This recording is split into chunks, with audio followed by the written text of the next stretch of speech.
I wonder if you've seen this one recently. Again, I worry if gays cannot have children, all they need is your children to continue their sex lives. How could this logic be flawed? Tate. Absolutely. Why does the LGBT agenda target children? Well, one, because they want to propagate a future. And as my father correctly pointed out, they can't have kids, they need your kids. And secondly, when you have any idea or any ideology that's so ridiculous, you need to aim it at children primarily. Well, that shows that your idea lacks logic, right? You can't aim it at adults. You have to aim it at kids, which are most impressionable. You have to convince children that a man can be a girl. And children believe in Santa Claus. So that's why they aim for kids, to try and infiltrate their minds early before they have enough experience of life and logic and reasoning to refute. So, yeah, they aim for the children to poison their minds, to get more adherents to their cult, or at least get the children to grow up accepting of their cult. And, they'll call me homophobic. I'm not homophobic, but I will not leave my kids in the hands of gay men. I don't want gay people around my children.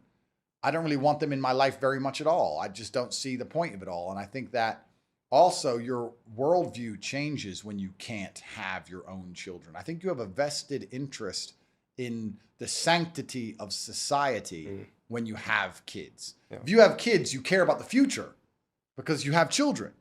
And especially if you're not particularly, I'm extremely financially successful, but if you're not only do you care about the future, you care about the geography you're tied to. I was born in this town. My kids are born in this town. Probably never going to leave this town. We care about this town. I don't want bad things to happen to this town because my kids grow up here.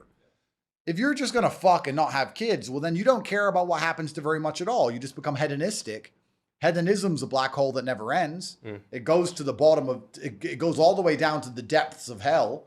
You end up just doing more and more weird shit, chasing a high you're never going to find, and you have no interest in anything outside of yourself or the future. So to sit and say gays are bad people, I'm sure they'd attack me and call me homophobic to the ends of earth for that. I'm saying they're not nearly as interested in the future. They're not. They're interested in themselves, chasing a high, getting some kind of feeling out of the world right here, right now. And their only interest in the future is to psyop and poison other people's, straight people's children into giving them a future sexual partner, which is quite sad, really. How can you argue that they are as morally balanced as people who have families? How can you say they're just as moral? Now, of course, the Matrix will, and of course they will, but if you actually analyze it and actually want to sit and discuss it, people who have children are going to have a higher interest in the future morality of society than people who don't. That's the bottom line. Yeah. And they're going to call me homophobic all over the news for this, and that's fine. But I know I'm right. So caution really breeds interesting. fear. Optimizing for legacy yields a different outcome. Well, of course. You want your children to grow up in a place where you want them to grow up in a world that's livable. You're more likely to resist enslavement and slavery if you know that your children are going to have to grow up as slaves. If all you give a shit about is trying to ejaculate, then you don't have very much interest in much at all. Why would you? It's not hard to do, especially as promiscuous as gays are. Women are the gatekeepers of sex, not men. Yeah. They can be endlessly promiscuous. They don't even need to be successful. They don't even need money. You don't even need to be rich or successful. All the things that women use to gatekeep sex, looking for a partner who's competent and successful, they don't have to struggle for that inside the gay community. You can just turn up, I guess. So what's the point of their lives? I don't know. Is the point of their lives just sex? The very few gays I've ever interacted with talk about sex a lot. Like, straight people don't just sit down at dinner, hey, ho, so I fucked yesterday. Like, they do that. And I'm like, because maybe that's their whole life. Maybe that's all they do. I think it's very strange how obsessed they are with sex, how much they talk about sex, especially the fact, being obsessed with sex that gives you children, I kind of get. A straight person should be more obsessed with sex because you get legacy. You get to build a genetic bloodline. Being obsessed with sex when you don't even get anything out of it is really weird. But they mention it very often and they talk about it a lot. They make it their entire personalities. They sexualize themselves. They make sexual innuendos, sexual jokes all the time. Their whole life is just based around pointless sex. It just feels sad and empty. It feels vaporous. And I don't know how they can be happy as people if they are at all, because there's nothing to live for. I'm sure they're going to argue with me and say, what do you mean nothing to live for? I have an IKEA set, and they're going to talk some shit. But the reality of the world is that you live for your children and you live to pass on your mindset and your views and your legacy. And I guess Perhaps they have realized that and just decided to try and hijack other people's kids as a weapon. Maybe that's what they're going to do. I'm not sure. But it's also very interesting how all the leaders of the Western world are homosexuals. It's also very weird as well. You talk about not having a vested interest in the morality of the future, and then every single Western leader is some fucking homo. Do you think they were always that way, or do you think they became? Well, I mean, you have to be blackmailed to get into those positions of power. So, I mean, they decided to take the bait. You can just see it on their faces. You can just see on the faces of the current Western leadership, they're all gay. You can just see on them that they lack something in their eyes, masculine. We don't have a single, besides Trump, there's not a single male leader in the West. And they'll say, oh, that's a male. No, it's not a man, though, is it? It's not a man.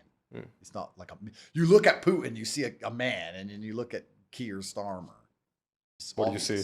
Yeah, it's obvious. It's obvious. And we're not allowed to say these things, you know, but it's very obvious.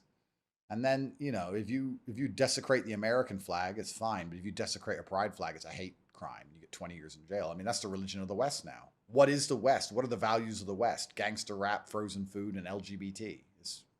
What do we even have left anymore? What's real?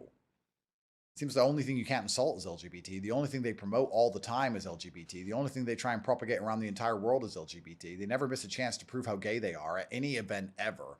Any kind of cultural event they ever have, they can't wait trying to prove how gay they are. It's just strange, you know? Unless it's a satanic agenda trying to make people lose faith in the future or not have any interest in the morality of humanity anymore so that we can just enslave everybody and fuck kids. I mean, Satanism is the belief that Earth is the kingdom, right? Yep. That there's no other kingdom past that. That's right. And Satanism, I also understand, is the belief in, to a degree, hedonism. Me and how I feel matters more than anything else. There is no objective morality. What matters is how I feel. And, I mean, that would make you a crazy conspiracy theorist, of course, but they do seem to promote Satan all of the time. And that's proof to why God is real. People say, why do you believe in God? Well, the people in charge of the world believe in God enough to try and destroy the idea of God. So doesn't that prove that God Satan is real? Satan is the biggest believer in God. Well, there you go. Of course. If they're going to try so hard to remove God from society, then he must be real. You know, because these are the people who are trying to enslave you and your children. But yeah, I find it very strange how, I don't know how gay people really think about the world. I'm sure some gay is going to make a reply to this video. I'm not going to watch it. I don't care. Why would I? But the very few I've interacted with are overly sexual and very weird. They're just weird people. Outside of their sexuality, they're just weird. I don't feel comfortable around them. It's strange.